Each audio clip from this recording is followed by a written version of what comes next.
Mount Meru, sun, the moon, the four continents. The sun, the moon, the four continents.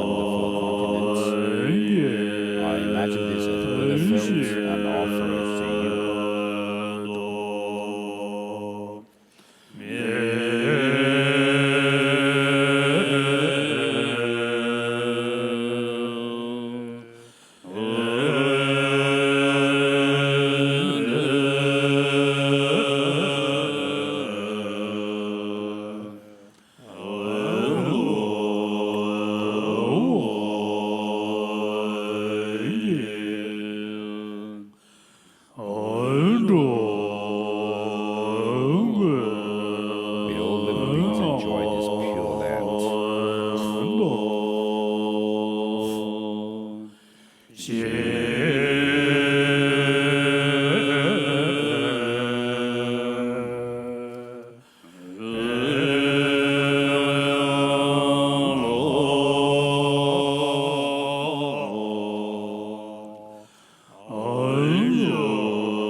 As I've said the other day, it's not to clear our thoughts saying this prayer. In order to make this session of Dharma's discourse a meaningful and fruitful one, we are going to see that verse of taking refuge in bodhicitta. And we're taking refuge in the three jewels until we become enlightened, which means particularly within the context of the Mahayana, in order to attain full enlightenment, Buddhahood, for the benefit of all sentient beings. Please think this over and say this prayer of Yebe tsonam ke drola penje sanye drobara sho sanye shodan tsoye chonamai into the Buddha, Dharma, and the Supreme Assembly. I take refuge until enlightenment is attained. Through the collections of merit and wisdom, by listening to the teaching, may I become a Buddha to benefit all sentient beings. So say this 3 times.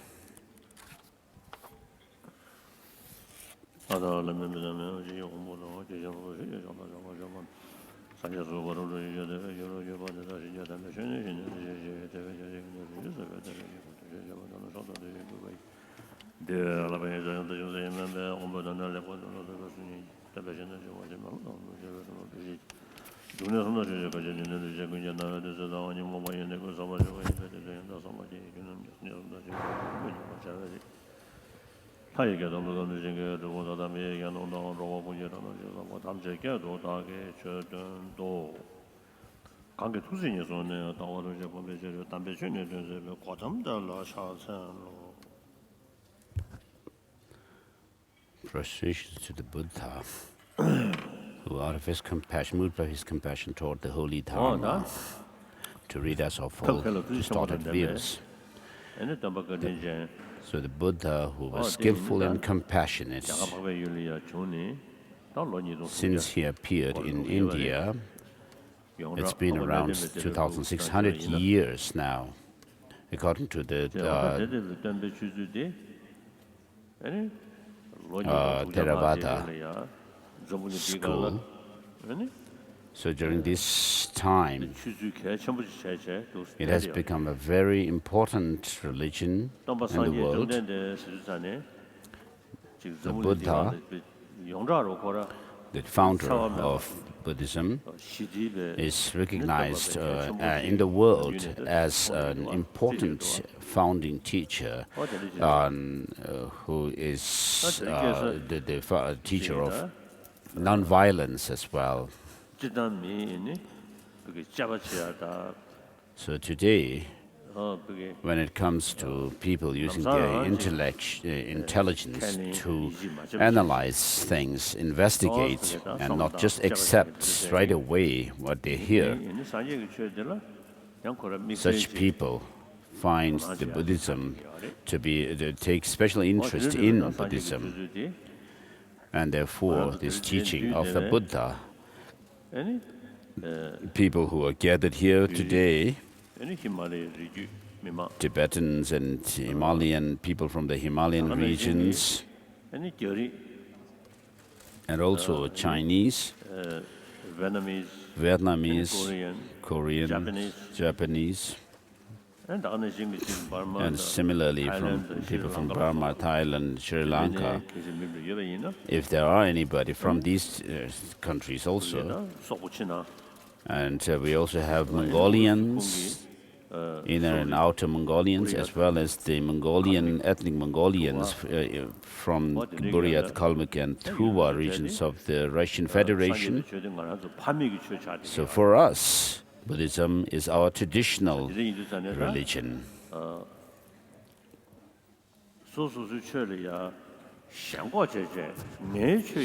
of course, it's not good, right, to be attached to one's, to have attachment to one's own religious tradition. So, of course, we are following our traditional religion, but being attached to one's own religion makes us rather biased, bear some kind of a biased attitude. Anyway, we have this traditional religion.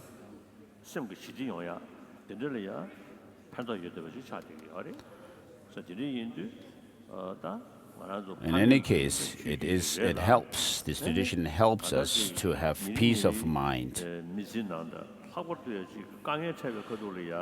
So, in our daily life, and particularly when we face problems, this tradition is something which brings real peace of mind. Even non-Buddhists these days take interest in the teaching of the Buddha. So for peace of mind, peace and happiness in family, individual, family and community, love and compassion, patience and so forth are important. And so all religious traditions teach love and compassion. And in order to practice this with a conviction, there are the theistic religions which also are meant for that. The greater your faith and devotion to the God you believe in, the greater, stronger your practice of love and compassion should be. So in order for that purpose, to cultivate, single-pointed to cultivate love and compassion, and the different philosophical ideas are also taught. So even if you may have some faith in the God or higher beings that you believe in, if you do not really practice love and compassion and make it rather as kind of a side kind of a work, it's not right. So in order to promote or the practice of and development of love and compassion, there are the theistic religious ideas of creator God, and on the other hand we have the Buddhism, Sankhya, non-theistic Sankhya and Jainism believing, teaching the law of causality. And therefore, law of causality in these three traditions are considered very important, which says that if you do something wrong to others, then you will have the negative consequences, whereas if you do something good to others, then you will accordingly have positive consequences. And therefore, all religious traditions teach this. love and compassion. And since around 3,000 years, perhaps Sankhya's school of thought developed, and within it there is the non-theistic Sankhya. And since around 2,600 or 700 years ago, the Mahavira, the founder of Jainism, appeared, and he emphasized especially non-violence. We can see even today the practitioners of Jainism, they really make the practice of non-violence, not harming others, as the core of their practice. And we can see that they sometimes seem to be doing more than what we do in terms of this practice.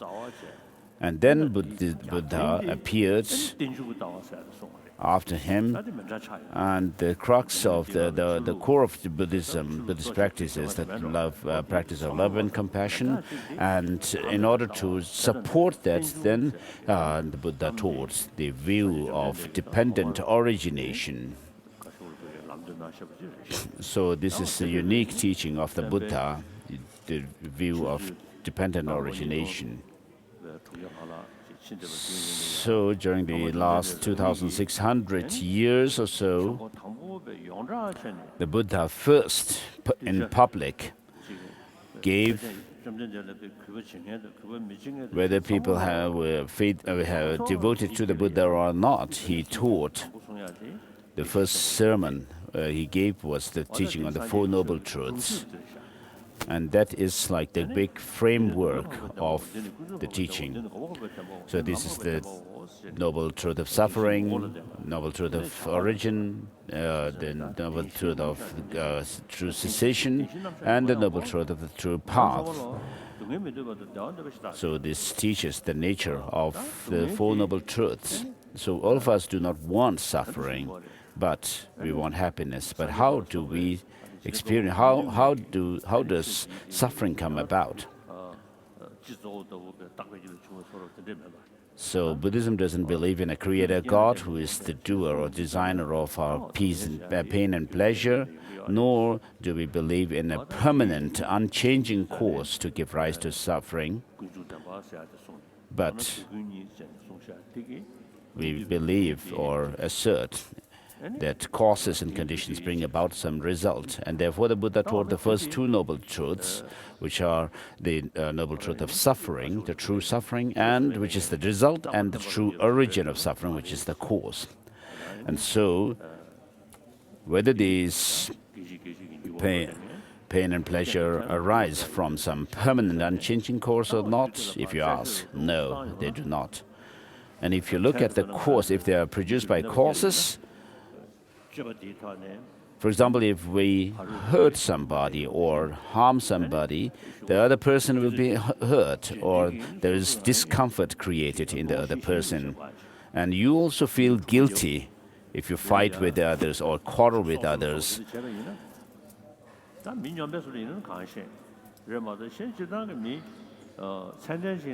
So mad people are different, perhaps. So a normal person, if you have done something for a normal person, if you have done something wrong to others, I mean, you will not feel at ease. And so harming others is something immoral or misbehavior. So this comes through unruly mind, undisciplined mind. The more you are undisciplined, the more it exhibits in your behavior. And if you are more disciplined, your actions will also tell. And so the physical and verbal actions are rooted in our mind, motivation. And therefore the Buddha says, do not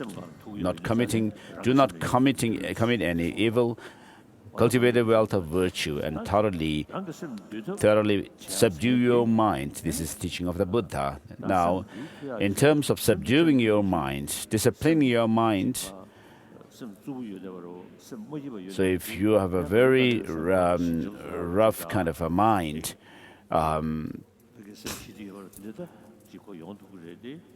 you may be able to bring about some peaceful attitude within your mind stream. But in order to uproot all our faults, that's the biggest question. What should we do? So when we talk about the four characteristics of each of the four Four Noble Truths, all composite phenomena are compounded phenomena in the nature of suffering, impermanence, and all contaminated, impure things are in the nature of suffering. And all phenomena are empty of self and empty and selfless. So all our suffering, in other words, are rooted in our grasping at some independent self. But because things are without any self-identity, independent existence, and empty, as long as there is this ignorance which conceives independent existence in things, distorted view, then there's always going to be a counteracting factor for that.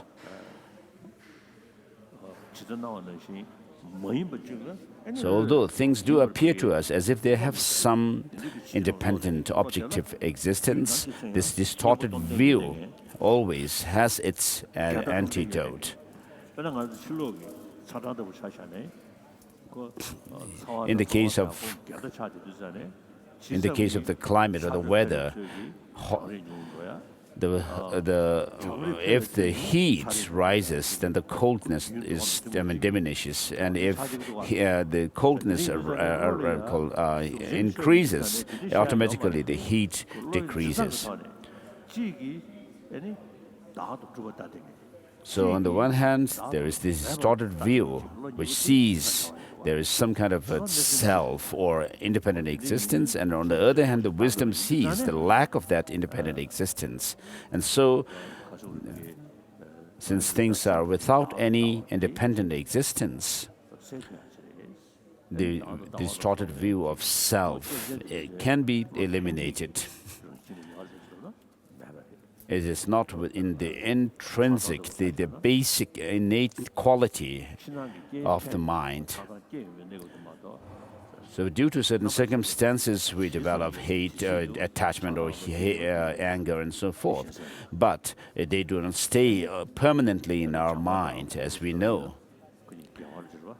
If you look at love and anger, they also are opposites.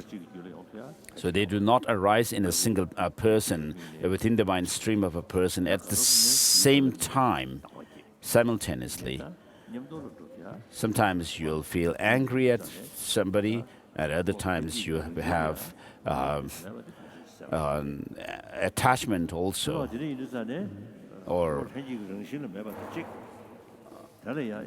Therefore, these negative states of mind are not in the innate quality of the mind, and that there is an antidote to them. And that antidote has valid support of valid cognition, valid knowledge. Whereas the other one, distorted view, which sees things to have some kind of independent existence.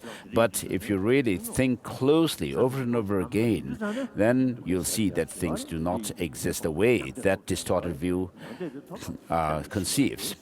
And therefore, if you eliminate this distorted view of self, then you'll be able to, there is a possibility to overcome it, and then the elimination of it is the liberation. And therefore, the Buddha taught the third and fourth noble truths. The noble truth of true cessation and true suffering, true path, And therefore, the Buddha also taught gave stated 4 qualities or attributes of each of these 4 Noble Truths. And so we should not leave the teachings, these kind of teachings on the 4 Noble Truths and its 16 characteristics just in books, but try to think over, reflect on them. I do that in daily life when I recite Om Arapachana, the mantra of Manjushri. So this is like the basic framework of Buddhism, which the Buddha taught during the first sermon. And so that was about the nature, stating the nature of the 4 Noble Truths. So if that is the case, how do we use it in our practice? Avoiding some certain things and developing others. And therefore the Buddha said one should know suffering and overcome the origin of suffering and actualize the true cessation, because we do not want suffering but happiness. And therefore regarding this true cessation, what it refers to is the elimination of any amount of negative emotions or those defilements to be abandoned through antidote. And when you attain the purity or the elimination of that, you have cessation. And that has to be actualized, and that is to be done by cultivating the path. So the Buddha says, cultivate the path. And what is the purpose of that? The Buddha said, having understood when you have eliminated the root of the suffering and its causes, you have overcome the origin, and therefore there's nothing to be understood or nothing to be known. And then regarding the origin, there's nothing to be overcome once you have overcome it. And then once you have reached cessation, true cessation, there's nothing else more to be actualized, and then nothing also to be cultivated in terms of the path once you have crossed the path. So, of course, pain and pleasure come alternately to us. And then we have all kinds of problems also. So once you have eliminated all suffering, then you have reached eternal happiness. And so that is the result which should come through by applying the teaching of the 4 Noble Truths, avoiding the overcoming 2 and then developing the other 2.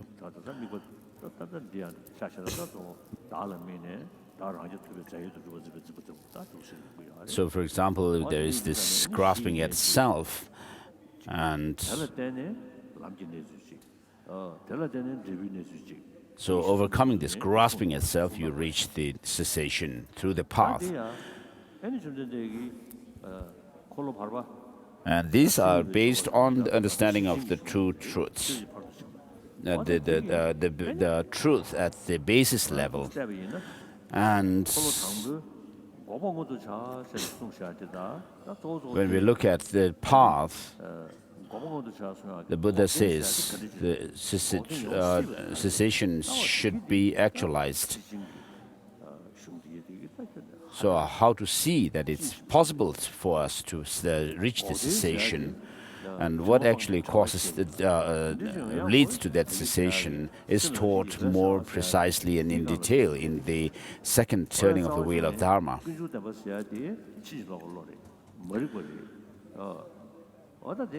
So the origin of suffering, which is grasping at self, is a distorted view, and so it's in ignorance. And therefore what it is ignorant about is how things really are, selflessness. So the Buddha, right from the beginning, if he had taught that there's no form, no sound, and so forth, I mean, people might have thought that, oh, this is a teacher who teaches that nothing exists. But he led disciples rather in a gradual manner. So if there are someone, I mean, if there are people who are interested in what is meant by this, then there are the teachings of the Perfection of Wisdom Sutras to understand how things exist, unlike how our distorted view perceives or conceives it. So those of you who are here for the teaching first time, who have not been to teachings like this before, please raise your hands. Amongst the monastics, anyone?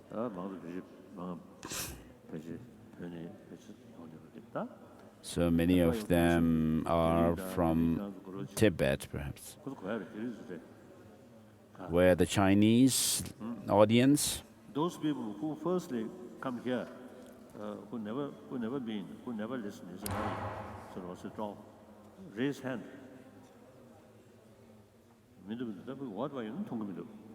So I don't see if you are down there outside.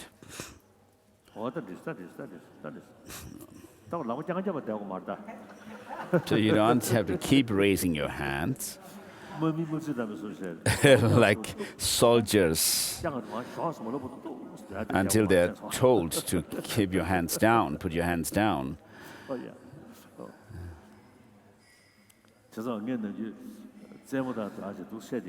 So I usually jokingly tell that the Heart Sutra is something that the Buddha taught in the Rajgriha, in the vulture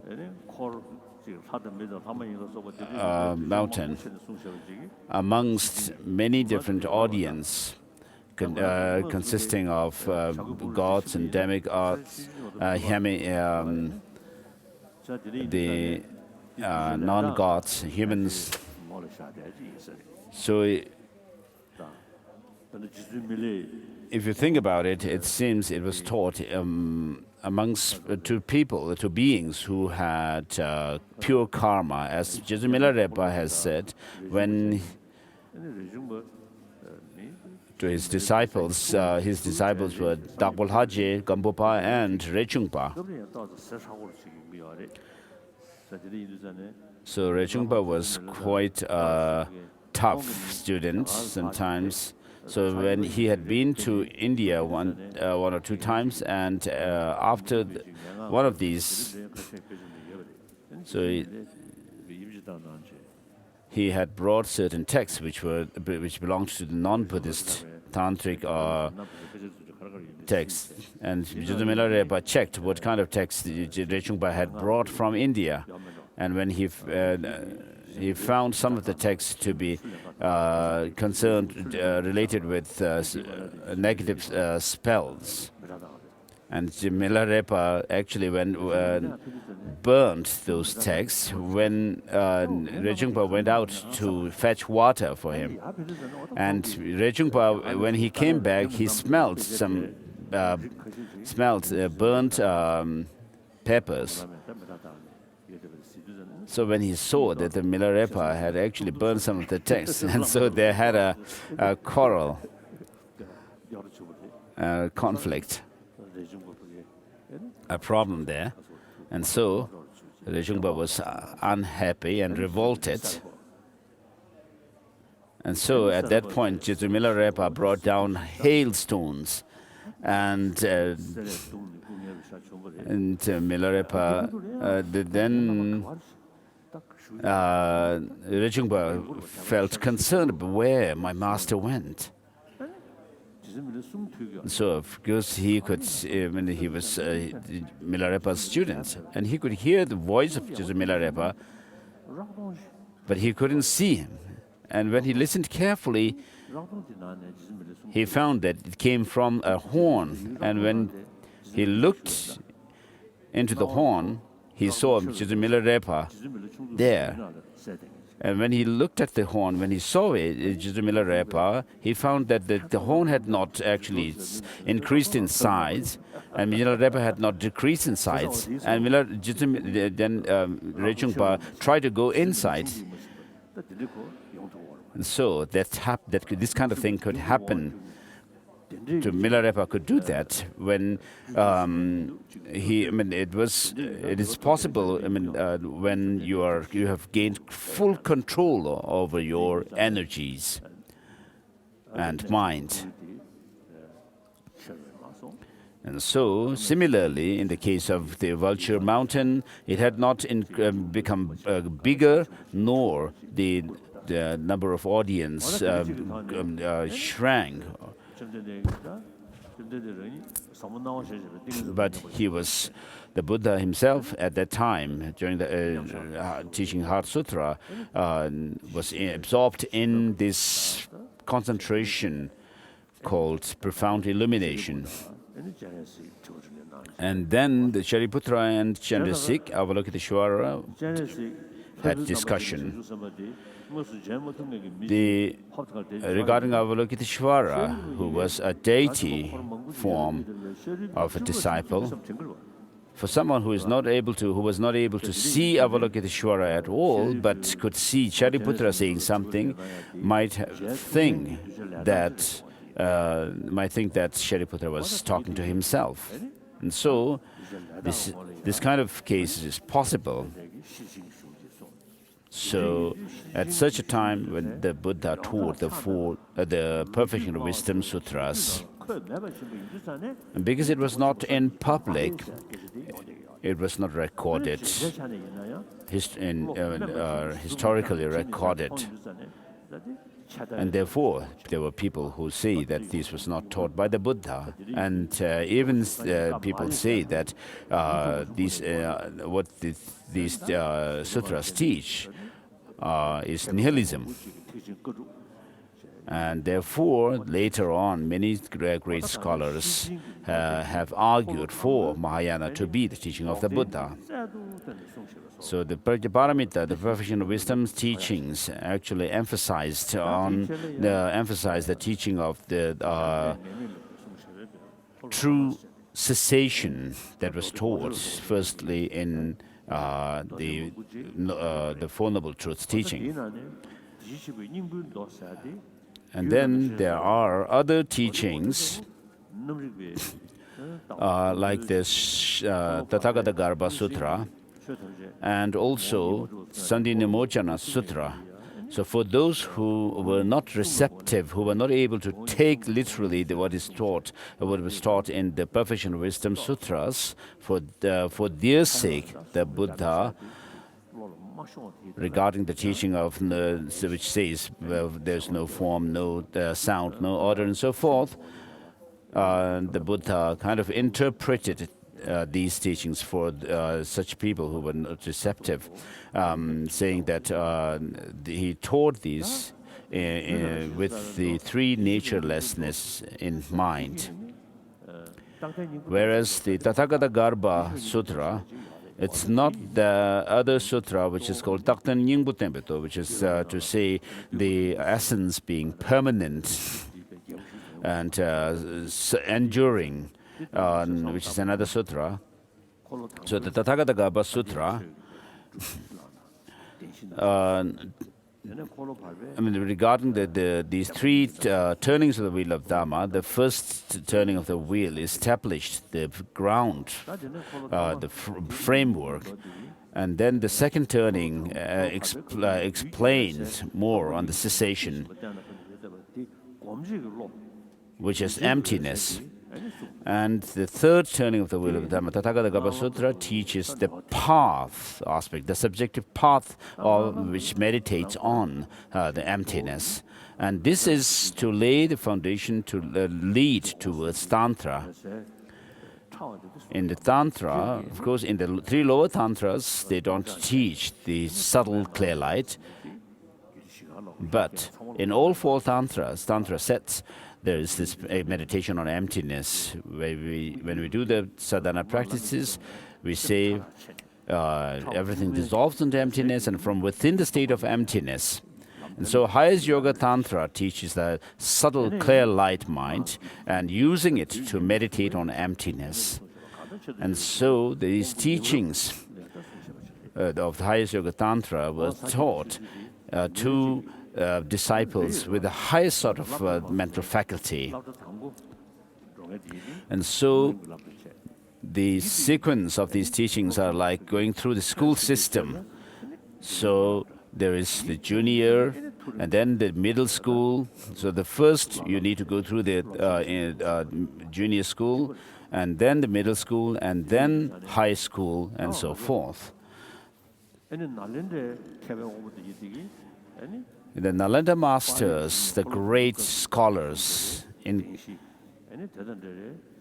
with regard to the teaching of the Four Noble Truths, which are taught in the Pali tradition, and also the Vinaya, the monastic code of discipline, such as which teaches, which has the precepts such like how to wear the robes, wearing the lower robe in a round fashion, and then leading into the Mahayana.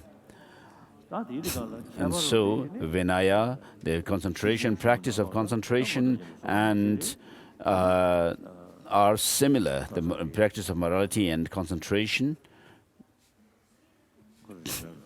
are shared in both the Sanskrit and Pali traditions.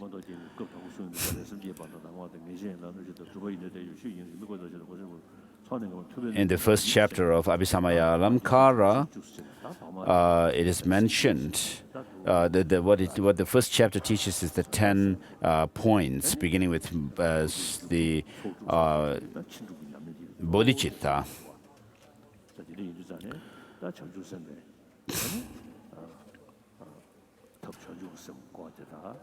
And then there are other practices such as kotup and so forth, practice of armor-like practice and so forth.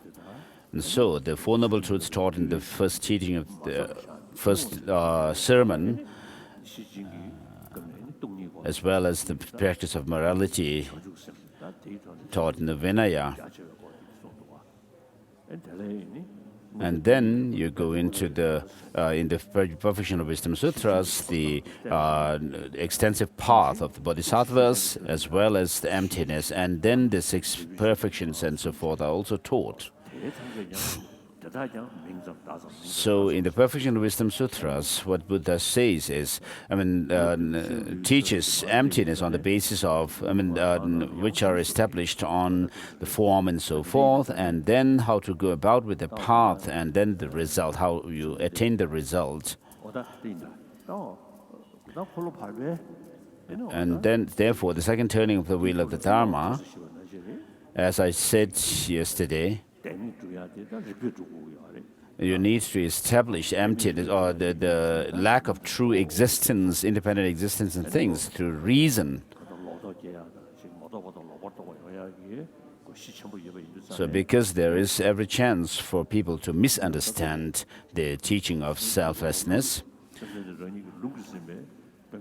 and misunderstandings and misconceptions could happen. And therefore, Master Nagarjuna and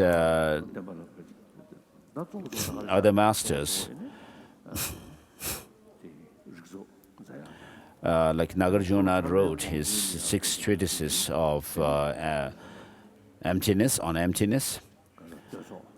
And then as exegetical texts commenting on the 3rd turning of the wheel of Dharma, which is the Tathagata Sutra and so forth, and he wrote the hymns, the collection of hymns.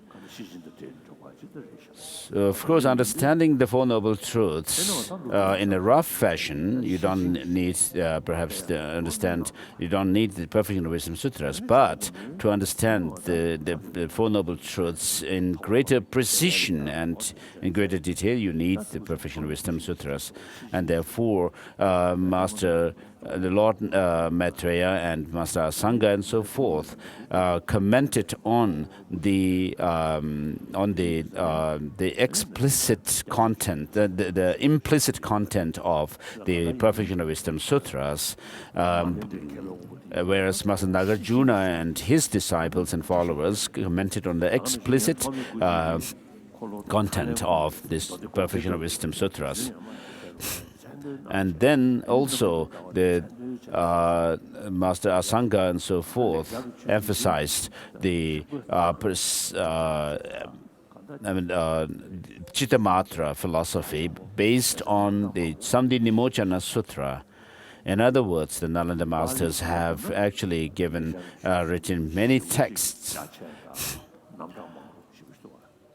as compared to the Pali tradition scriptures. The Sanskrit scriptures are much more in number. And then there is the Tantra, and particularly the highest yoga Tantra is based on the teaching of clear light, the subjective clear light. But the Buddha Dharma declined at some point after the Buddha had passed away. But gradually, from the Nalanda institution, great masters like Nagarjuna and so forth appeared, and they, Buddhism in general, and particularly the Sanskrit tradition, they studied and commented. And in Tibet, Chisung Detsen, who is also known as the religious king, Tsangpalhai Metok, although Tibet already had familial relationship with China since the time of Songtsen Gampo in the 7th century, with his marriage to the two princesses of China, Rinchen Kongzhou and the Brikuti from Nepal. And therefore, the two sacred statues also were brought with them to Tibet. And so Tibetans already had, from the 7th century, this familial relationship with China.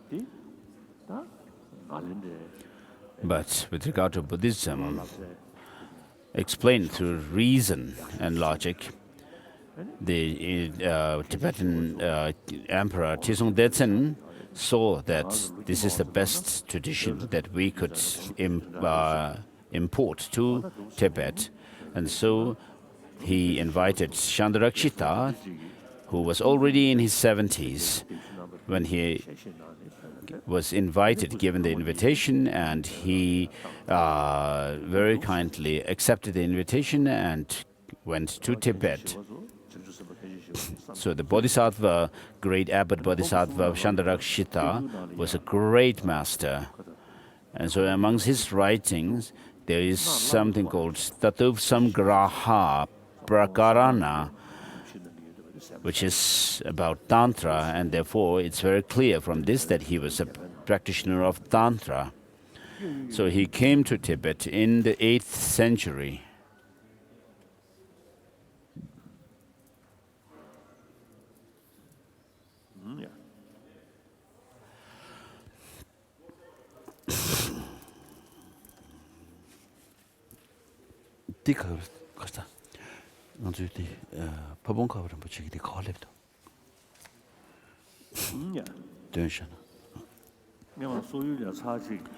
One time in Mongolia, when I went there, in a huge playground, I toured the short, concise Lam Rim, the Song of Experience by Jetson Kappa. And at the end, when I had finished one page and put it on the table, it was blown away by the wind. So I asked people to actually look where it was going. And so Finally, I got it back. This was the text that the text I was using was actually the one that I brought from Lhasa when I fled Tibet. So in Lhasa, there is this saying that on a high mountain hill, on a high hill, I went to offer incense offering, and but my scripture, my prayer book, was blown away by the wind, and I don't know where the pages are. So regarding the Tibetan history, the Tibetan king Tisong Delten was someone, a visionary person who could actually see, have a very far-sighted vision. So he could have, of course, invited the scholars and teachers from China itself. But because we have this saying, in accordance with the saying that we should go back to the source of the water, the head of the water,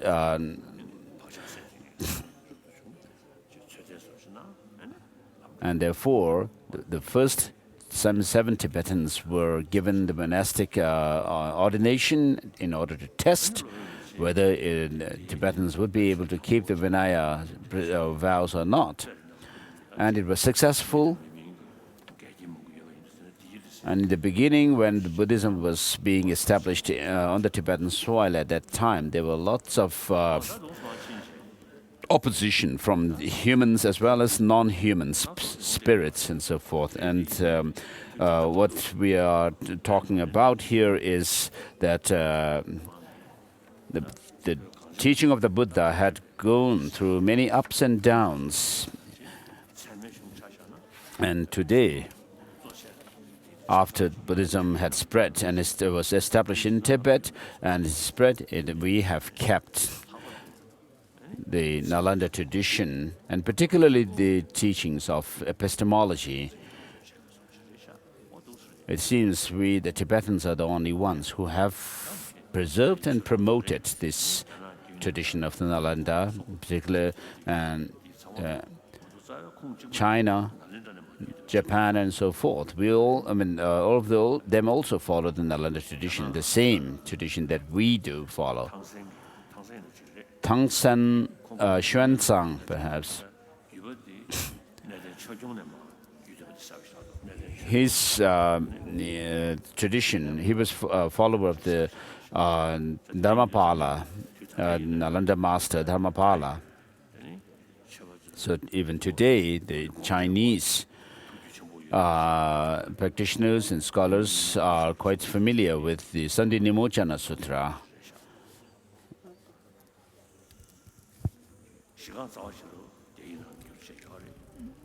And Mula Madhyamaka Karika by Nagarjuna is also translated in Chinese, but it seems the Prasanapada commentary by Chandrakirti is not there in Chinese translation.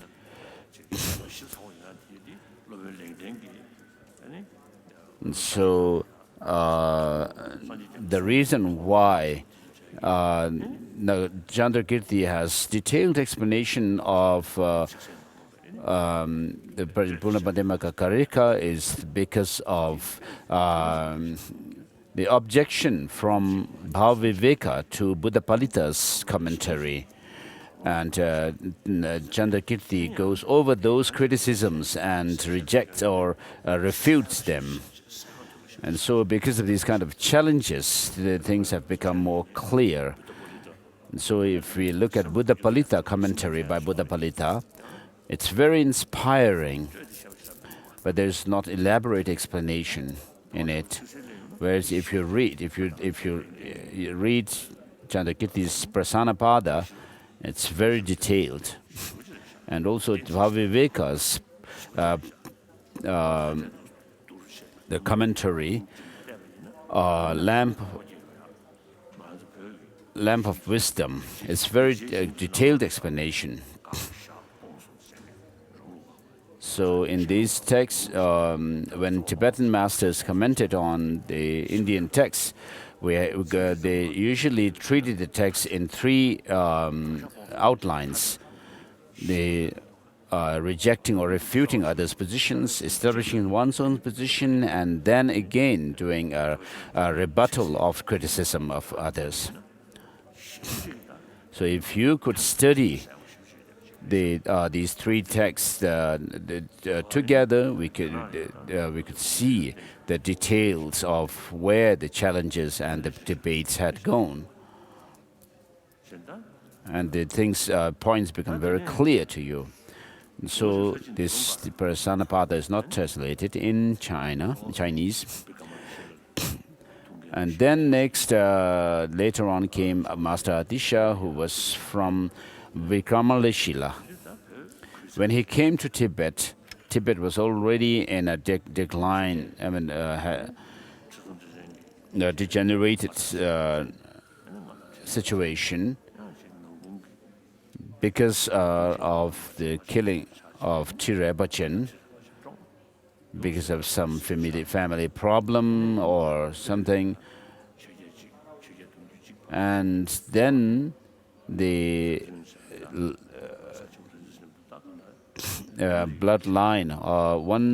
bloodline of the Tibetan ancestors, Tibetan emperors went to the two upper regions of Tibet. So during the time of those great emperors, they have done a great deal of made a great contribution to the Buddha Dharma. But Lama Yeshu went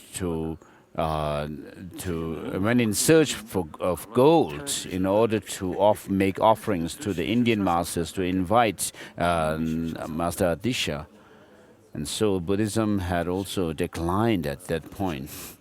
And Changzhubu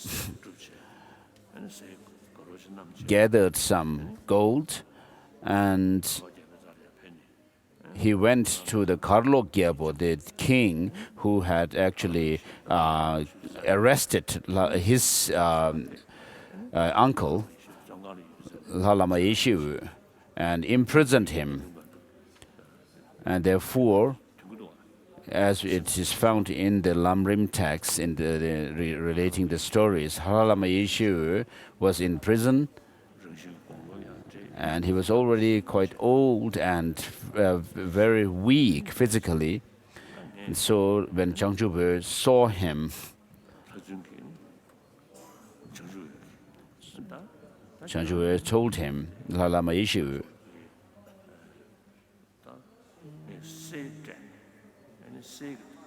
I'm going to pay gold in ransom in order to release you. But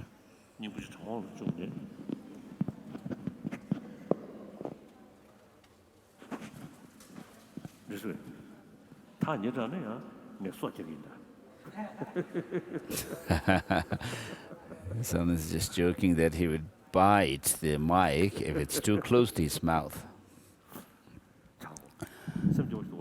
So it's quite a sad.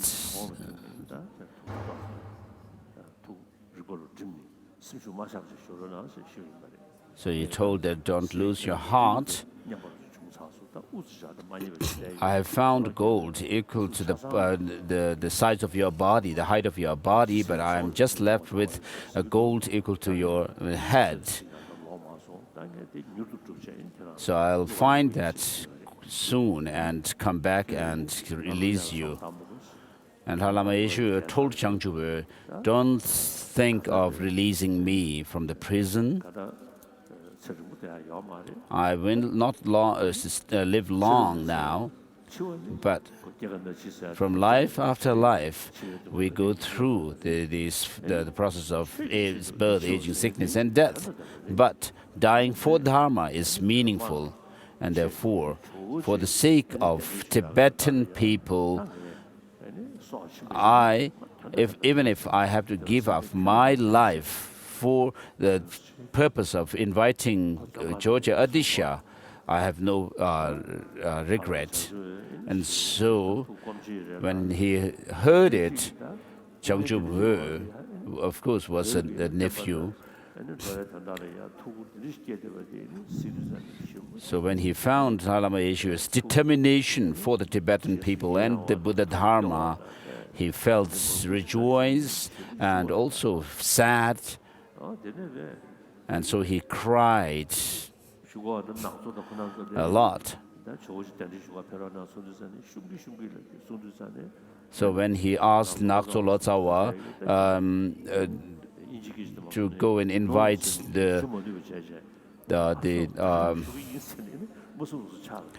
Georgia Atisha, he told them while crying, and Nakso and others could not decline that request, and therefore they went to India and Ishu, Dalai Lama Yeshu, the uncle, told Changzhu that you should make sure that Georgia comes to Tibet, and you should also relate my story that I have forsaken my life for the Dharma and Tibetan people. Relate this to Georgia. So when the request came, Georgia Atisha said, your Tibetan king was Bodhisattva, and it's not right to decline the request of Bodhisattvas. And so Atisha was someone who was taken care of by Aryatara. And so she prophesied that you would be able to serve the Buddha Dharma and beings very well in Tibet, and particularly with the help of the one Upasaka, a layperson with a vow, the Buddha Dharma will be served well in Tibet. And therefore, in Töling, Changzhu Wu told Master Atisha, we are not in a hurry to receive profound, deep teachings or very vast teachings, but please teach something which is going to be helpful for the Tibetans, and therefore a short teaching. And therefore Master Atisha wrote the Lamp for the Path to Enlightenment, which is, of course draws the practices from the different scriptures, but it was written in a form which helps three types of beings. So it is a teaching which could be practiced by a single person in one sitting without mixing up or confusing the stages or the order and the number of practices and so forth, beginning with the initial practice, culminating to highest enlightenment.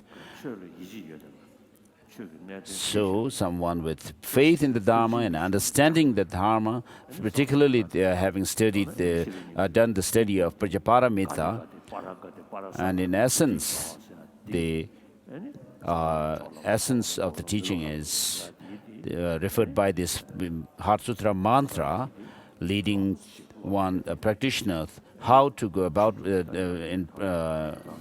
the practice, progressing along the path of accumulation, preparation, seeing, meditation, and normal learning. And so this text actually summarizes. So unless you have a broader understanding of the whole range of path, I mean, just focusing on Lam Rim itself would not give you the complete idea. So, of course, I'm not going to read Lam Rim Chemo, the great treatise on the stages of the path to enlightenment, but I have brought it down with me today. So when one time in Zhang, in a monastery in Zhang region of Tibet, there was a long life offering. puja offering for me. So at that time, this text was offered to me. So I consider it is very sacred and precious for me. And so this is a text that I brought with me when I fled Tibet. So I'm not going to read the Lam Rim Chemo, but it will be, I'll just put it here. And so when you actually read the insight section, penetrative insight section of Lam Rim Chemo, then you will see the weight of the teaching of Lam Rim, the profundity. And as Nagarjuna says in Mula Madhyamaka Karika, the Buddhas give teachings on the basis of two truths, the conventional and the ultimate. And it is said that the Buddha's teachings are based on the understanding of the dependent origination. And also in the Bhavanakrama, it says that all the teachings of the Buddha are either proceeding towards or leading to or landing at the suchness.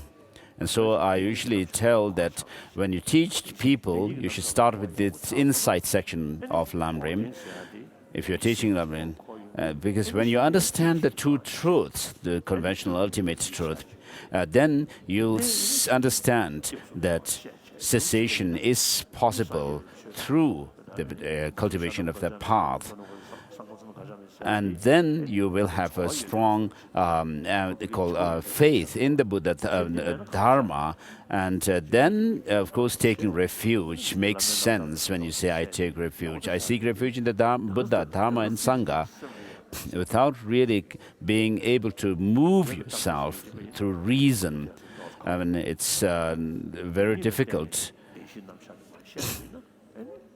So understanding the two noble truths, on the basis of which if you teach the Four Noble Truths, then it's going to be really meaningful. And so even someone who does not believe in the teaching, will not be able to go against the teaching. As I have written at the end of the 17 Nalanda Master's praise, by understanding the two truths, the ground reality, and leading into the understanding of the Four Noble Truths,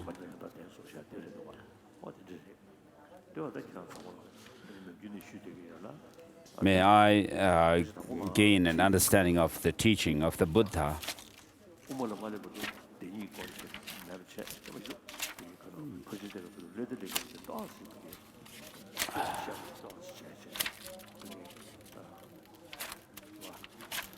So it's important for us to understand the two truths.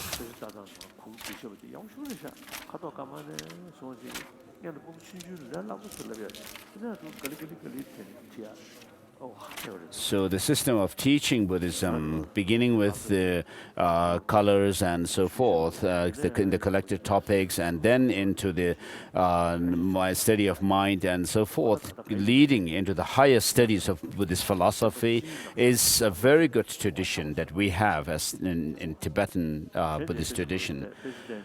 Therefore, it's very important for us to try to practice the teaching after having studied all of them. Otherwise, having sat for Geshe examination, instead of doing practice of the Dharma, what has become of us, monks, is that they seek dollars, money, and go to America and so forth. And in Tibet, inside Tibet, there are people, I have heard that there are people who are called Cha Lama in Chinese, false lamas, false teachers, who pretended to be teaching, ostensibly teaching Dharma, were actually seeking money and sex. So, if you find someone who is able to teach the Dharma as a qualified teacher, as the qualifications are given, the 10 qualifications given in the Sutra Alamkara, then you should consider the person to be a qualified teacher, otherwise not. So the disciples themselves, the Chinese, you yourself have to check those lamas, whether they are qualified or not. As Master Tsongkhapa mentions in Lam Rim Chemo, in the section on relying on a guru, the qualifications of, he goes through these three outlines: qualifications of the guru, and qualifications of the disciple, and how the disciple seeks the guru and relies on the guru. And Swakya Pandita says that people are very serious when it comes to checking the quality of gold and precious metals and precious jewels and so forth. But when it comes to the Dharma, people jump to the conclusions right away, as if a dog meets with meat. Whereas in Tibetan society, there is this custom that people do not value the geshes and the learned people, but when someone has the name of a lama or reincarnate tuku, then they actually value them, although they don't have any knowledge. So far, we cannot stay where we were. We need to change.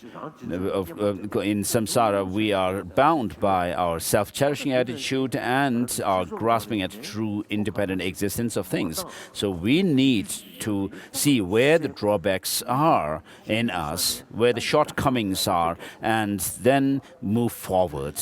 So we should develop the principles of bodhicitta and the understanding of emptiness. As it's not enough for us to consider that we are following just customs by reciting mantras and so forth. If we cannot do anything about studying the Dharma and so forth, of course there's nothing we could do. But if we can, we must study the Dharma. And so this is how we should go about with the Dharma, having studied them to integrate them within ourselves. And so within the Lam Rim tradition, there are the three Lam Rim lineages: Mengakpa, the instruction lineage, Lam Rim lineage, and then the scholarly lineage. And so there are 8 great Lam Rim texts which are taught for guidance. And together with it, we are here gathered to complete the rest of the text. I'm left with 500 pages, which must be finished within 10 days. So I will try to finish.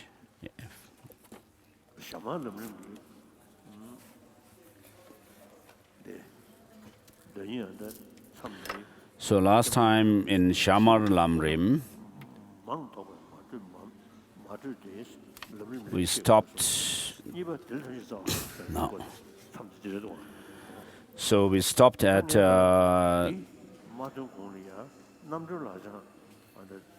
cultivating the root of all pleasure and goodness, faith of confidence. But before that, we'll go through Namdru Lakshana, the liberation in the palm of your hands.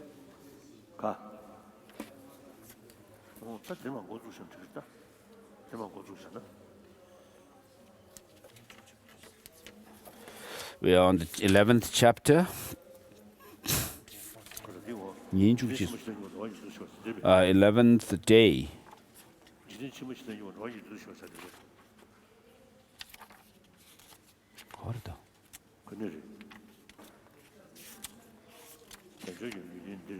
Day 12.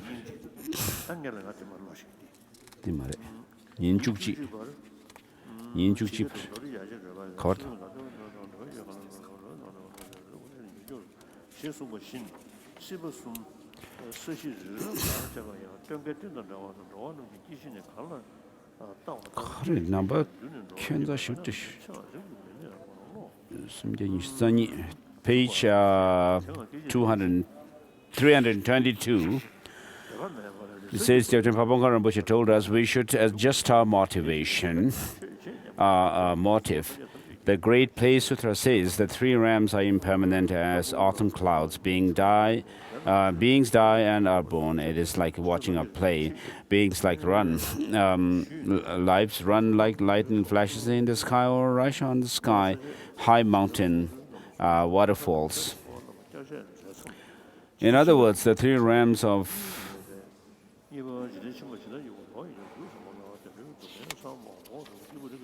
and so forth.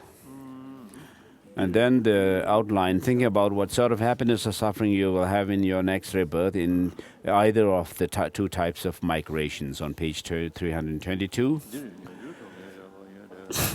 So here the contemplation on suffering of the upper realms will come later in the medium scope. I'll now discuss the suffering of lower realms. You'll surely die, but it is not certain when. After you die, your consciousness does not end. It must definitely take rebirth. There are only two places in which it can take birth, the upper and or lower realms. As there is the Kadamba saying, what you have done in the past should be judged from your body, what kind of body you have. What you will be in the future should be judged on what kind of motivation and thinking you have now in this life. You can assess inferentially to which of these two you will be going. So the comment was here and made here. As I have already said, we get divinations in the horoscope made to tell us where we will be reborn next, but these are unnecessary. Buddha has already predicted that we will go to the upper realm if we have been virtuous, and to the lower realms if unvirtuous. Now, from the Jataka tales, be quite certain your birth to the next world will be happy or unhappy according to virtuous or non-virtuous karma.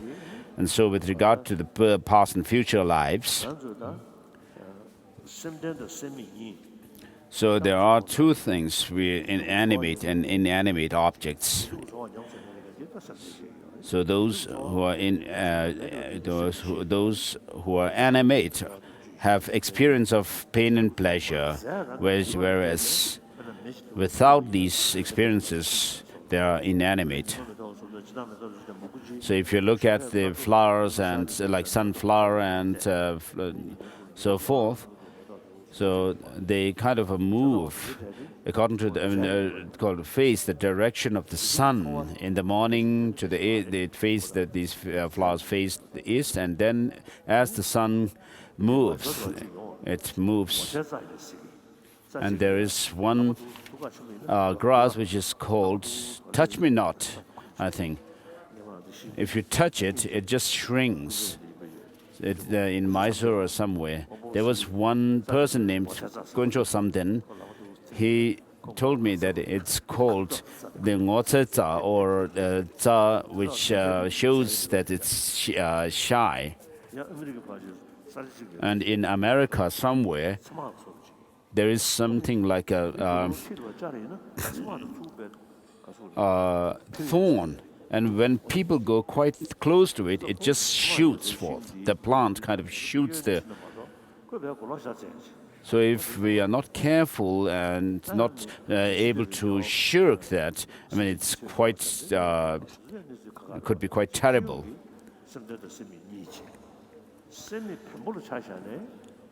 And so generally, there are two types, animate and inanimate objects, animate sentient beings and inanimate objects.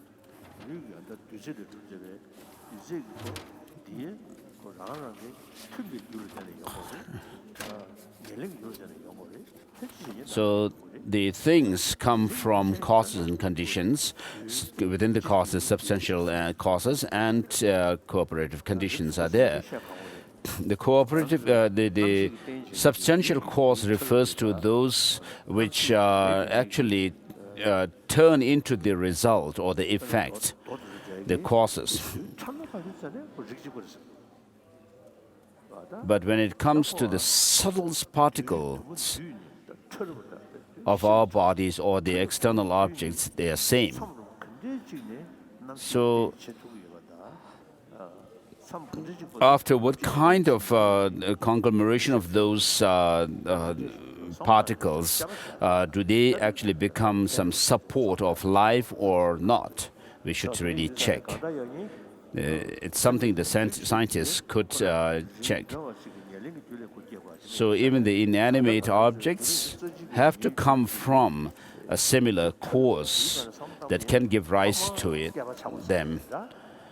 And also our body, if we trace the origin, we can see that it started with Big Bang.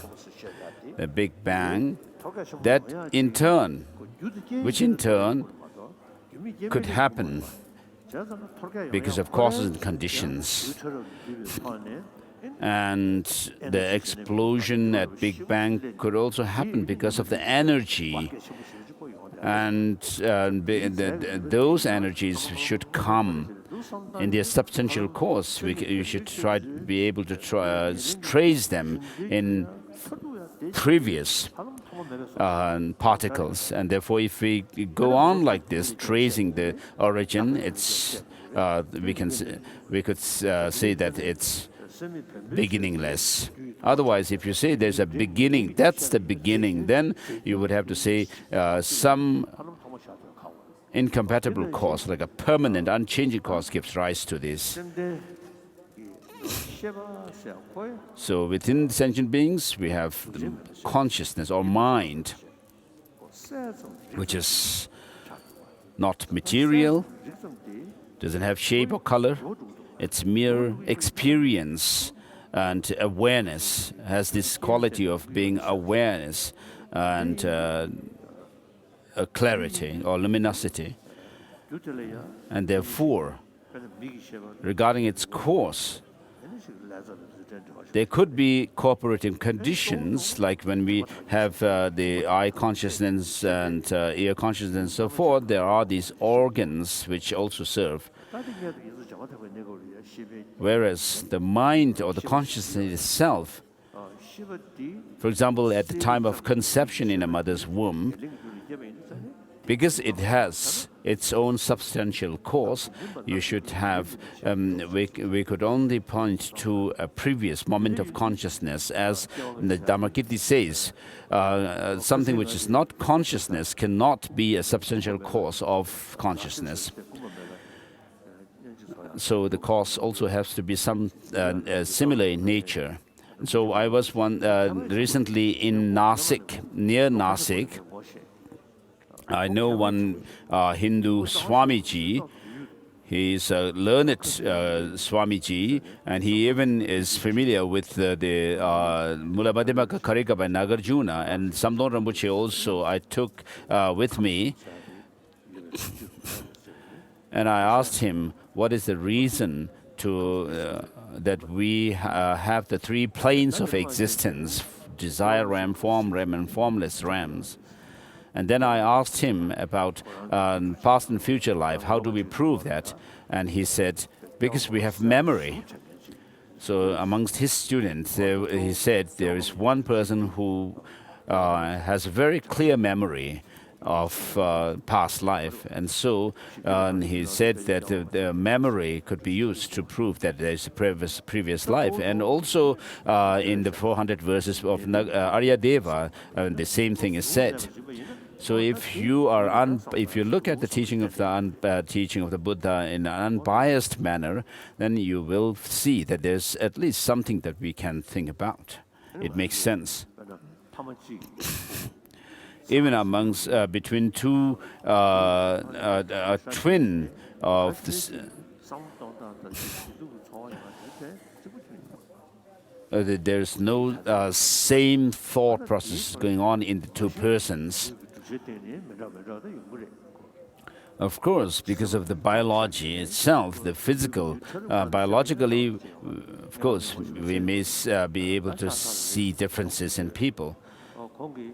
But I have a scientist friend, he's no more with us. He said there are 6 billion people on Earth. And he said the neurons of each and every one of the 6 billion are different, the structure of a neuron, and therefore there is the difference in our thoughts. So when it comes to the subtle particles, of course there are differences. But when we talk about whether people have luck or not, we do say it's because of good luck or bad luck that we have. But this alone cannot explain everything. So sometimes we find that things are almost like accident. But there are other factors. I've asked scientists, when a perfect semen and a perfect ovum get together, is it sure that conception will take place? They said no.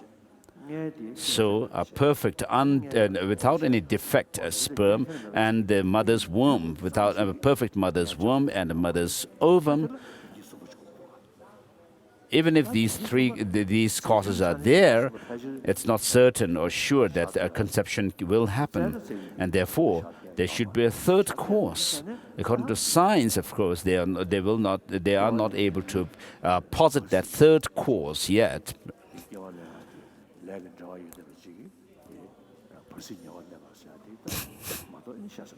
But for us, we can think about the Bardo being who would conceive in the mother's womb.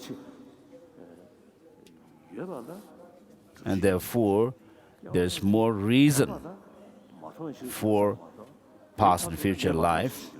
If you to assert that there is no past and future lives, I mean, the ultimate reason that people may give is because I don't see them. But that's not a good reason, because if you were pressed, if something exists, is it necessary that you should see it? Of course not. And though it's very difficult to hold up to this position.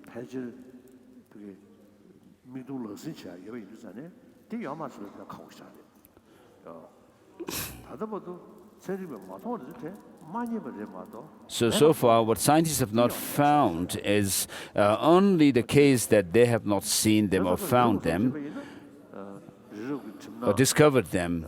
It's not the case that they have found what they have not found to be non-existent.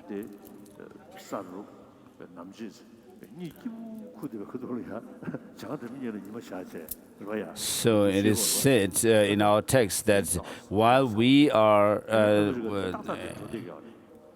at night time, the northern continent of Kuru is it's time of sunshine there. So it's almost like pointing to America, but that's not the case, because the people of the Kuru region, continent, are said to live for 1,000 years. And then, with regard to Mount Meru, of course, it goes against reason. And when we deal with the logic of non-observance in the Pramanavartika, there are two types. One is, if something is perceptible but it's not perceived, then, I mean,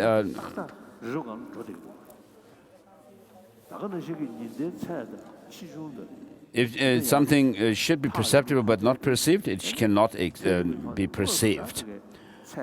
And so this is the logic that we can use to disprove the existence of Mount Meru, because it's supposed to be existent, but we cannot see or find it, observe it.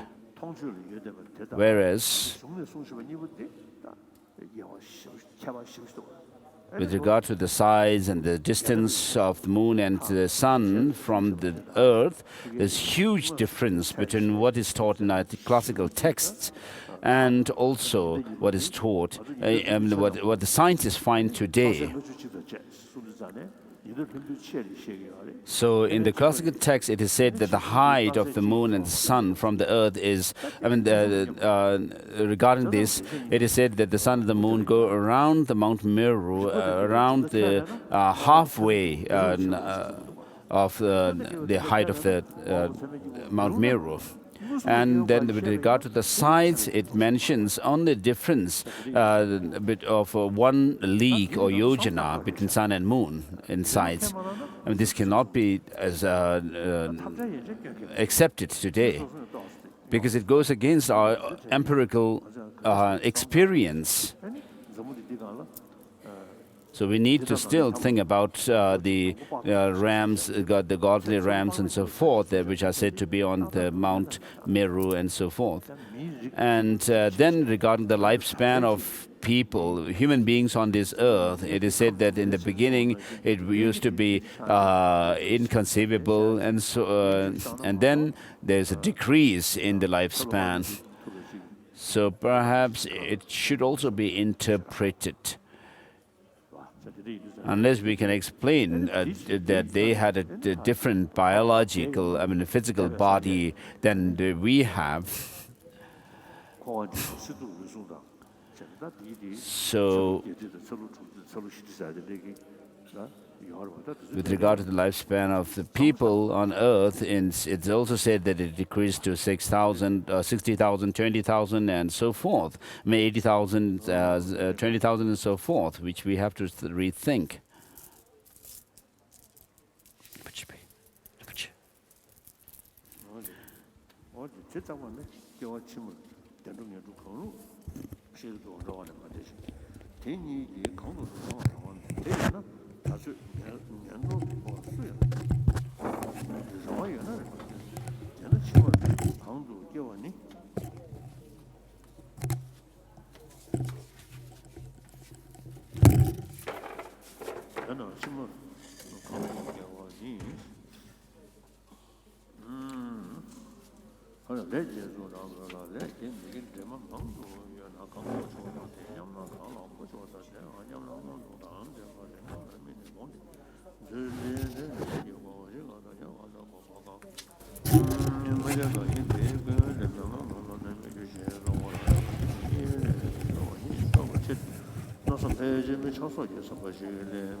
We're reading from page number 326. And the text liberation in the palm of your hand. The text is the revised edition. Page number 326. The hell of continual there are no hell gods here. People born in this hell are sentient beings who have taken rebirth here under the power of evil karma.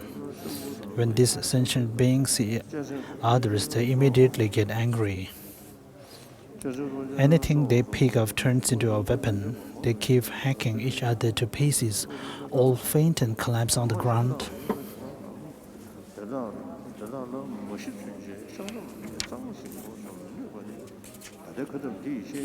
Then a voice from the sky tells them, "You will now be revived." A cool wind strikes their bodies, a contributory factor for their scattered flesh and bones to come together. Their bodies heal and become as they are before. Then they do the same thing again. Every day they fall into these death faints. Every day there are many hundreds of these deaths, and they are revived many hundreds of times.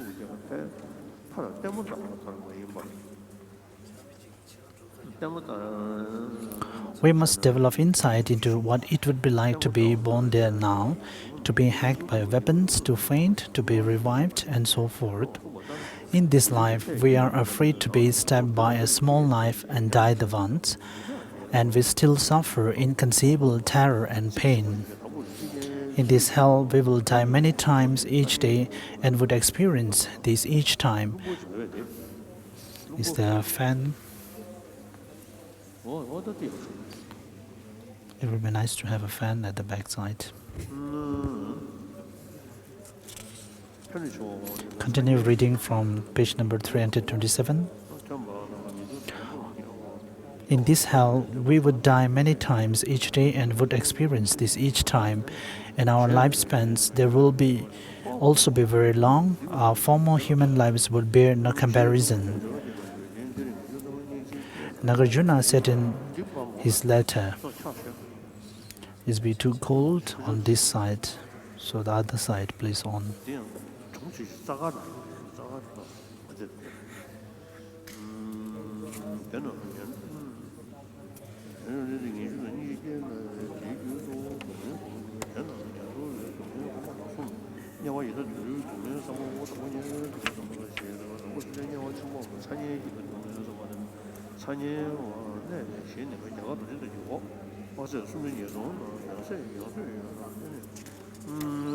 Actually, sorry, I'm 2 pages ahead. His Holiness is reading from page number 325.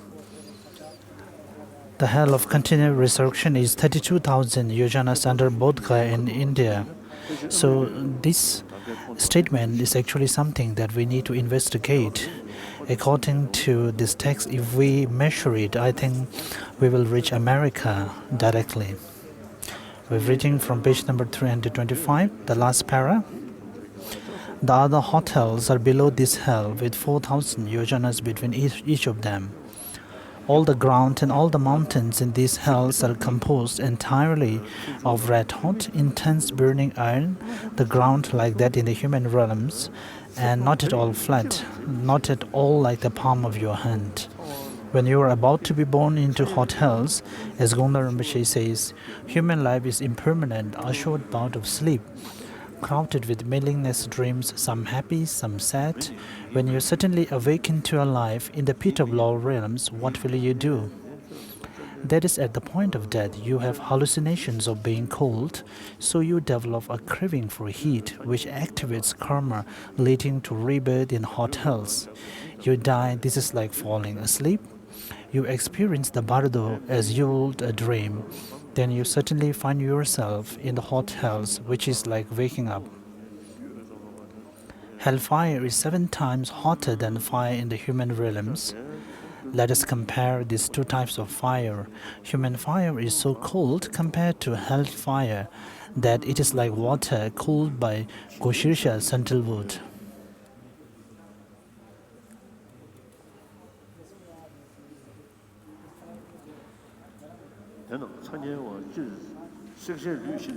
So the suffering of the hot hells in general are quite unbearable.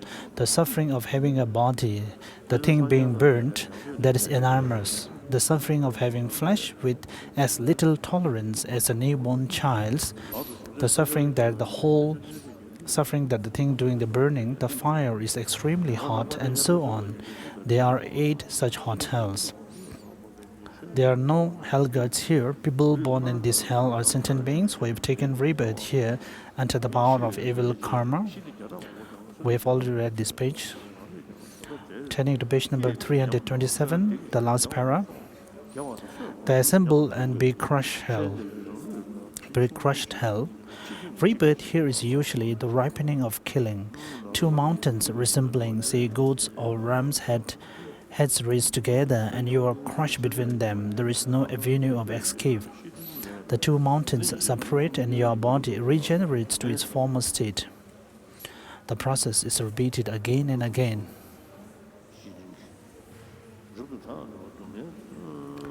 Some beings are ground to powder between green stones, some are pounded with pestles like sesame seeds, some are squeezed in iron vices. You could be crushed or whatever between many different instruments. These take the form of whatever killing instrument you used in the past. Suppose you kill a louse between your fingernails. Later in hell, you will be killed by being crushed between 2 mountains that look like fingernails. The hell of lamentation. You are placed inside a house of burning iron. It has no doors and it is all on fire, inside and out. You suffer, thinking, I will not find any means of escape. Your great mental suffering makes you wail. The hell of great lamentation. You are placed in an iron house which is contained within another, each similar to the one above. Your suffering is also twice as great. You think I may escape from one of these iron houses, but not from the other, and so you suffer. Committing the 10 non-virtues or recklessly drinking alcohol can cause rebirth in these hells. A sutra tells us much the same thing. Drink alcohol and you will be born in a place of lamentation. People who serve are born in its surrounding hell. The hot hell, you are impaled on a flaming iron skewer that runs through your anus and emerges out of the top of your head. All your insides burn, and you burn through roaring flames issuing from your mouth, eyes, and so forth. You are cooked in huge copper cauldron of boiling water. Then your bones are reassembled, your body is restored to its former condition, and you are cooked all over again. The extremely hot hell. We're reading from page number 329. The second para. The hell without respite. In this hell, there is no chance to rest, and so the suffering here is greater than in all the above hotels. When we burn rocks or iron in a fire, they become indistinguishable from the fire. The bodies of being born in this hell are similarly indistinguishable from the fire. One can tell that there are sentient beings in this hell only by the pathetic sounds they made. They are burned by 11 fires, the fires in the 4 cardinal points of compass, the 4 in the sub-points, the fire in the zenith and nadir, and the fire within their own bodies. They are like the charred wick in an offering lamp. Their suffering is limitless.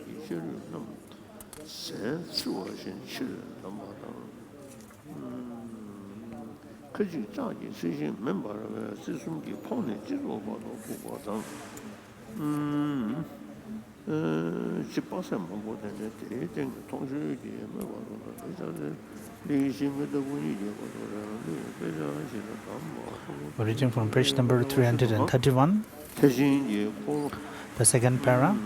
Once reborn here, we must experience suffering until the results of the evil karma run out, for we will not be able to detach our consciousness from our bodies. Nagarjuna's letter tells us such sufferings are utterly intolerable. One will experience them billions of times. So long as a non-virtue has not run out, one will not stop living that life. The lifespans in the 8 hot hells are very long. The shortest lifespans are those of being in the hell of continual resuscitation. 50 of our human years constitute 1 day for the gods in the realm of 4 Maharajas. 30 of these days are reckoned to be one of their months. 12 of these months one of their years. 500 of these years make a lifetime for being in the realm of 4 Maharajas. Yet there is only a day in the hell of continual resuscitation. 30 of these days are reckoned to be a month in this hell. 12 such months make a year. A lifetime in the hell of continual resuscitation is 500 of these years. One could say this is 1.62 trillion human years. The old woodblock edition of Manjushri's own words states that it is 60 billion years, but this is a printer's error. You should consult either the Lam Rim monastery woodblock masters of this text or Lam Rims of southern lineage.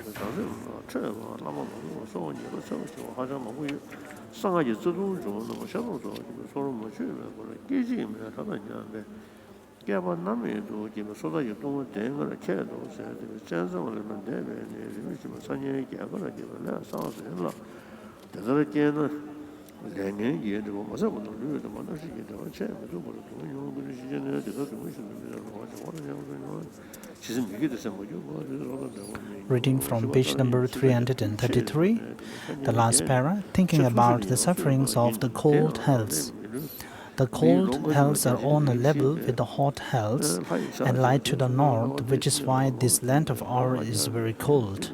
The cold hells are separated from each other vertically by 2000 yojanas. You may be wondering, in that case, the cold hells could not be on a level with the hot hells because the hot hells are separated from each other vertically by 4,000 yojanas. There may be 4,000 yojanas between each ground surface of the hot hells, but each of the cold hells has snow-covered mountains that are 2,000 yojanas high, so the cold hells are in fact level with the hot hells. When about to be born there, you desire cold bodily sensations at the point of death. This activates the karma to be reborn in the cold hells. You experience the bardo as if it were a dream. You are then reborn in the cold hells, which is like waking up. There are snow-covered mountains in these places, each many yojanas high. There is no light from sun, moon, fire, and so forth. It is so dark that you cannot see the movements of your own arms. The ground below is a glacier. A blizzard reaches on high. Between these two, a cold wind blows. There is no means of keeping warm, so no fire, no sun, no clothes, nothing. There are 8 such cold hells, each one progressively colder. There is the hell of blisters, where you develop blisters on the day.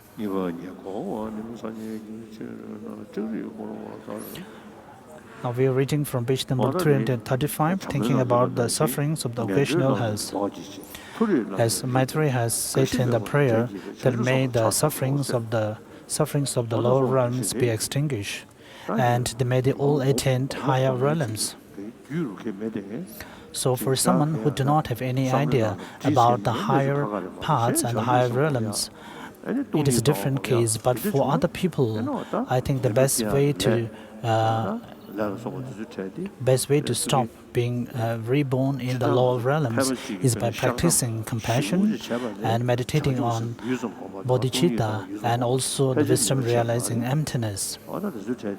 And I think that meditating on bodhicitta and so on is something that if we cultivate, is something that you can develop and you can generate within yourself. Continues reading from page number 335, the final para, thinking about the sufferings of the occasional hells. These hells are in the human realms, on the ocean shore, and so forth. At one time, some merchants invited Arya Shandarachita to accompany them to an island. He struggled behind the others and walked to the ocean shore, where there was a beautiful temple. The 500 members of the Sangha, they invited him inside. The monks quarreled at noon, but when noon passed, everything returned to normal. He asked for the cause and was told that it was the result of their not being friendly to each other at the noonday meal and fighting in the past when the teachings of Buddha Kashyapa were still in existence. The Arya also saw hell beings in the form of walls, pillars, pestles, ropes, brooms, water pipes, and cooking pots. Later, when Arya returned from his journey, he asked Shakyamuni about all this. We have already dealt with Buddha's reply concerning the pillar-like beings in the section on the preparatory rites. The pestle-like creature, however, had been a monk in the time of Buddha Kashyapa's teachings and had lost his temper and said to a novice, "You ought to be pounded like a pestle."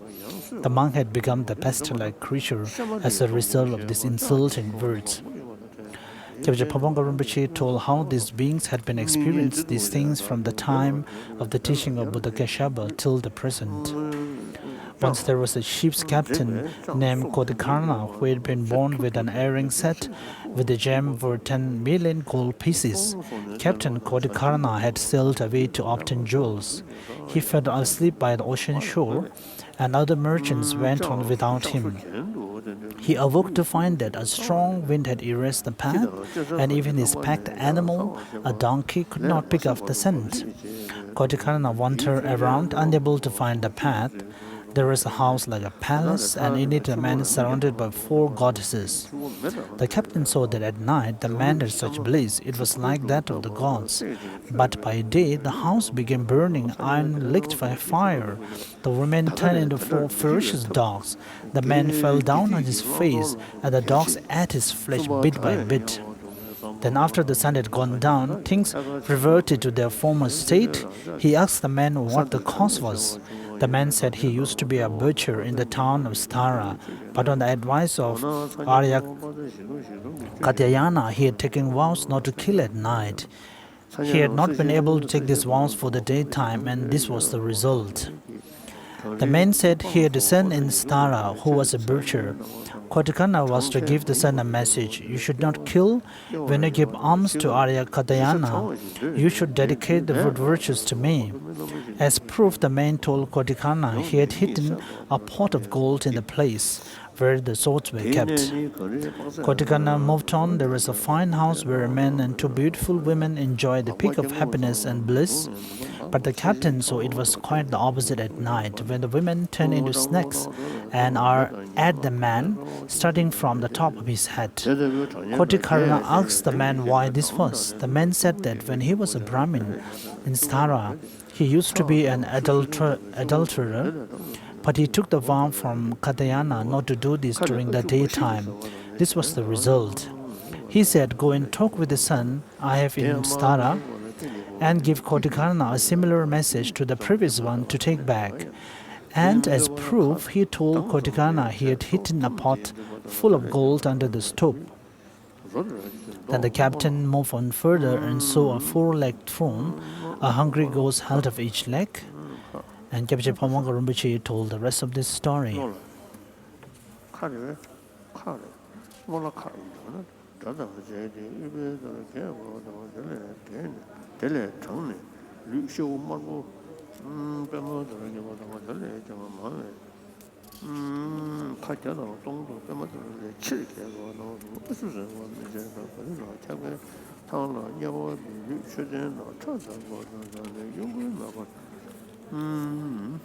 Reading from page number 338, the last para, thinking about the sufferings of the hungry ghosts. Manjushri's own words discusses animals first. Hungry ghosts have greater wisdom than animals, so are higher. If one way to teach Dharma to some hungry ghosts, they could understand it. Animals are dull and stupid. It is an inferior rebirth and a bigger hindrance to practicing Dharma than being a hungry ghost, so the sufferings of animals are taught first. However, the swift path puts hungry ghosts first. Generally, they have greater suffering than animals. There are two subsections at this point, thinking of the general suffering of hungry ghosts under 6 headings: heat, cold, hunger, thirst, exhaustion, and fear, and thinking of the sufferings of particular types of hungry ghosts. Think as follows. At present, I have not been reborn in hell, but if I were born a hungry ghost, I would be so tormented by intolerable sufferings, heat, cold, hunger, thirst, exhaustion, and fear, that I would not even be able to recollect that I should practice Dharma, let alone actually practice it. I have not taken such a rebirth owing to the kindness of my gurus. What great merit I have to be able to meditate even perfunctorily on the Dharma of Lam Rim.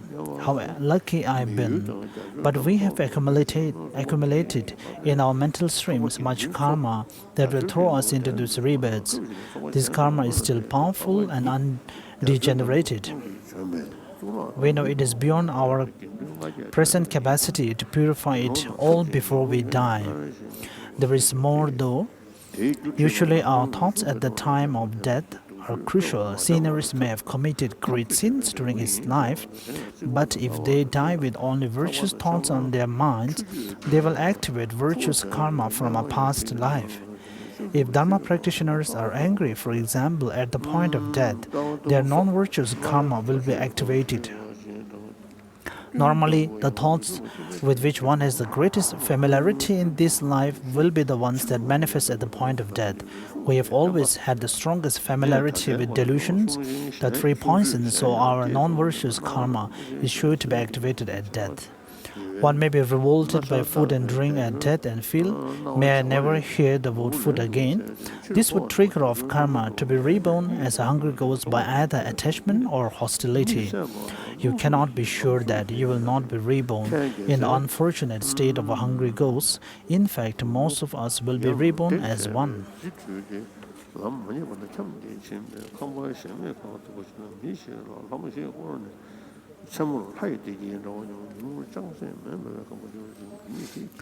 The hungry ghost rebirths are located in Kapila Nagara, the city of hungry ghosts, which is more than 500 yojanas underground. This place has absolutely no grass, trees, or water. The whole ground is copper slack, as if scorched by the sun. The bodies and limbs of hungry ghosts are more ungainly. Their hair is matted on their large heads, their faces wrinkled, and their necks extremely thin and unable to support their heads. Reading from page number 340. They have huge mountain-like bodies and an uneven number of legs and arms, which are as thin as stalls and unable to support them. They have 100 times more difficulty in walking than old people do in our human realm. For many years they have found nothing to drink, so there is absolutely no moisture in their bodies, no blood, pus, and so forth. Their muscles and veins are wrapped in their dry skin like a dry log wrapped in brown leather. When they move about, the joints in their arms and legs creak like dry wood or like two rocks tapping together, giving off sparks. Since ghosts have had no food or drink for hundreds or thousands of years, they have enormous suffering. On top of this, there isn't a place where they haven't been in search of food and drink. Their bodies are feeble, so they are exhausted. They are in terror of seeing Yamasujana, the king of the city of hungry ghosts, fearing for their lives. In the heat of summer, moonlight burns them, and sunlight makes them cold in the winter, so they have great suffering. Thinking about the sufferings of particular types of hungry ghosts, this has three parts. The ghosts with external obscurations. These hungry ghosts see water, trees laden with food, and so forth, for which they rarely trudge long distances, but when they get there, the things vanish. When some hungry ghosts reach them, the hungry ghosts are prevented from enjoying them by armed men standing guard, in addition to their sufferings of hunger and thirst. Therefore, they also experience inconceivable suffering due to physical exhaustion and mental depression. Those with internal obscurations. These hungry ghosts occasionally obtain food, but it does not get past their mouths. Their necks have nodes in them that make swallowing food very difficult. Some ghosts have to drink rancid pus from their own goiters. As it says in the full version of the above-mentioned story about Gotakarna, the food they ate takes various forms corresponding to different types of karma the ghosts have accumulated: burning pieces of iron, green hugs, pus or blood, their own flesh, and so forth. The ghosts must endure these unbearable karmic results according to whatever is their accumulated karma. Food and drink may go down some hungry ghost's neck, but it turns into boiling iron when it reaches the stomach, which, as well as not slacking their thirst, creates limitless suffering. There is one type of hungry ghosts that this sort of thing does not happen to, but their stomachs are so huge that the food doesn't fill them. Sheets of flame, the fires of hunger, come out of the mouths of some of these hungry ghosts. This the whips is merely fire from the mouths of such ghosts. Continuously reading from page number 341, the second para. Those with obstructions from nodes. Once when Ananda was going about his daily business, he saw a female hungry ghost. She had 3 nodes in her neck, and she shouted the 5 kinds of terrifying words. Hungry ghosts of this type have a vertical row of 3 nodes in their necks, which causes them infinite suffering. His Holiness was commenting about the order of the presentation of the animal realms and hungry ghosts. His Holiness was commenting that in Lam Rim Chemo, the animal realm chapter is written first. However, to the liberation of the palm of hand, it's later. Continue with reading. Those with obscurations from nodes. Once when Ananda was going about his daily business, he saw a female hungry ghost. She had 3 nodes in her neck, and she shouted 5 kinds of terrifying words. Hungry ghosts of this type have a vertical row of 3 nodes in their necks, which causes them infinite suffering.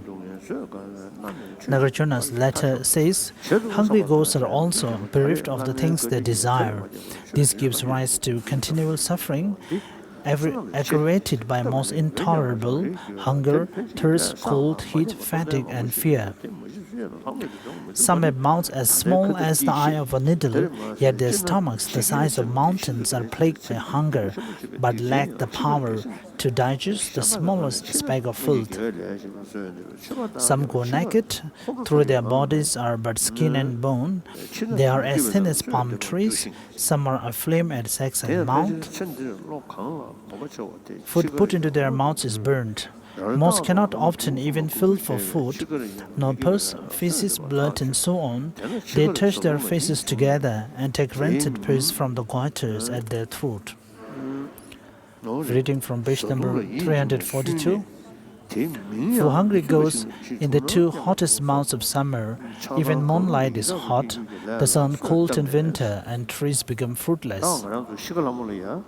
And at the time of death, it's very important generally to have a good motivation and thinking about one's own motivation. So even if you're not able to shave and have such a good motivation generally, but at the time of dying, it's very important to shift the motivation. It can be done also by some of your friends who can whisper the virtuous words into their ears. Continuously reading from page number 342. Chandra Gomin's letter to a disciple says, unending thirst, if they see afar a clear stream and wish to drink from it, they go there. Yet the water is mixed with old hairs, fish gills, and rank pus. The water is full of mud, blood, and feces. A wind whips of waves, and the spray is mountain peak cold. When they go to the green sandalwood forests of Malabar, these become burning woods are filled of sharp-tipped flames. Many burning fragments drop and gorge them with pokes. Even when they go to a lake, it's terrifying waves. With dazzling foam at the crest, the water turns into a mirage of desert sands, a tormenting place with sandstorms swept by fierce, hot winds. When the launched for thick storm clouds gather, they rain a fog of impelling iron debates upon them. Flinty diamond nuggets of golden color and orange lighting chains rain upon their bodies. While they are tormented by the heat, even sleet to them seems hot. When made pathetic by wind, even fire makes them cold. The intolerable ripening effects of karma completely blind them. They have various utterly mistaken hallucinations. Their mouths are as small as the eye of a needle, their terrifying stomachs and many yojanas round. Were these pathetic creatures to drink, even the water of great oceans could not go down their cavernous gullets. These poisonous mouths would dry the water to the last drop. Kyesang Gyatso, the seventh Dalai Lama, said similarly, stomachs like mountains, necks blocked, limbs as thin as grass, dry bodies covered in dust, joints give up sparks. Their merest glands dry up rivers, always weary, tormented by hunger. May a shower of food, drink, and nectar rain down upon these hungry ghosts. We can't be sure that this time, next year, we won't be reborn as one of these hungry ghosts. The causes for such a rebirth are being miserly with one's possessions, enormous covetousness, such great attachment to one's possession that one fondles them over and over again, preventing other people from practicing generosity, stealing from people's possessions, stealing offerings made to Sangha, abusing charity, and other forms of taking what is not given to you. Another cause is calling people hungry ghosts, and especially if you call a member of Sangha a hungry ghost, you will take rebirth as one yourself 500 times. When hungry ghosts of the type with obscurations from notes receive a drop of water, it is due to their not having been miserly about giving water. In the past, the others do not have the fortune to enjoy any water. Acharya Bodhidhyana went to the realm of hungry ghosts. An extremely pathetic ghost with 500 children, gave the Acharya a message to take back to her husband when the Acharya returned to the human realms. 12 years ago, she said, "My husband left to search for food, and I have meanwhile given birth to 500 children. I have not had so much as a drop of water, and so I have undergone great hardship and suffering. Acharya, tell my husband to help me by returning quickly from the human realms with any food he has found." The Acharya said, "What if there are many hungry ghosts there? I want to know which is your husband. He has some identifying marks that set him apart from other hungry ghosts. He has lost one eye, and one of his limbs is deformed." When the Acharya returned to the human realms, he saw some hungry ghosts. One of them was just like the ghost to whom he was to give the message. The Acharya told his story and gave the message. The hungry ghost said, "I've gone such a distance, but in 12 years all I found was this food." He was holding a small piece of dry spittle with the claws of his clenched fist. This was his most prized possession. A monk who maintained his ethics spat this out and dedicated it. Many hungry ghosts fought for it, and I won.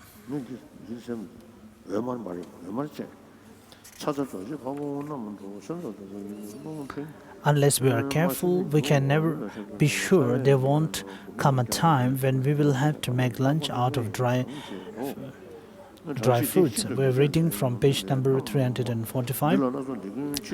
25 years after the mother of the novice monk Uttara died, he saw a terrifying hungry ghost.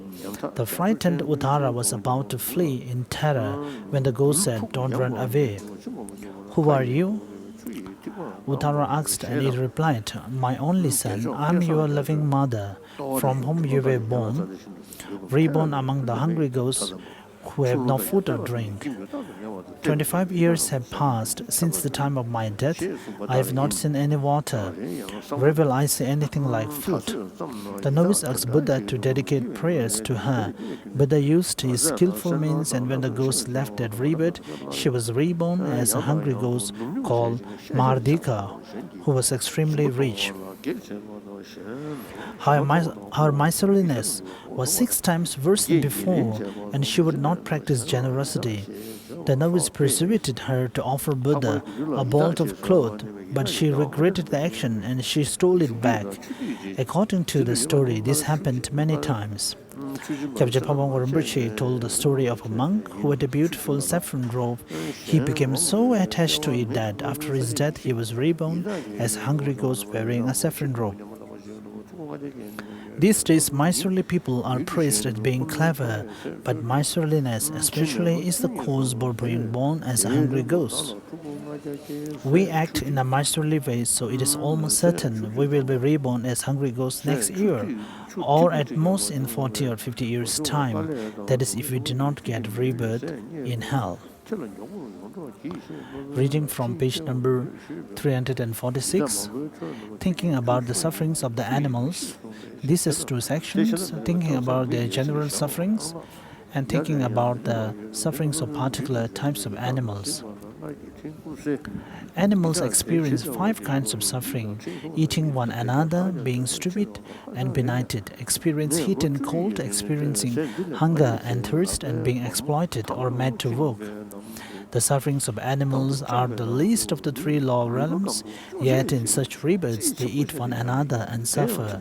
Animals with huge bodies, sea monsters and the like, have bodies many yojanas long. Some sea monsters are types of fish, others are whales that are capable of swallowing them, and there are even whales that can swallow other whales. Many smaller animals infest the bodies of the monster and eat them. There comes a point when the monster can no longer bear this, and they rub their bodies on rocky mountains. This kills the parasites living on their bodies, and the oceans are made red for many yojanas.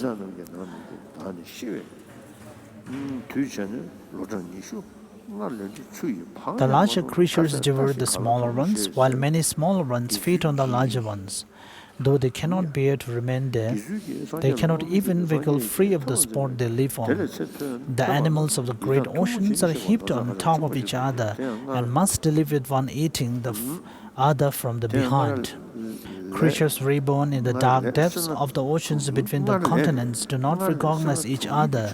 Mothers do not recognize their offspring just after giving birth, and vice versa. They eat whatever falls into their mouths, and so must live by feeding on each other. Even the animals in the human realms eat each other. House eat little birds. Birds eat worms, beasts of prey and deer kills each other. Hunting dogs stalk deer and kill them, and so on.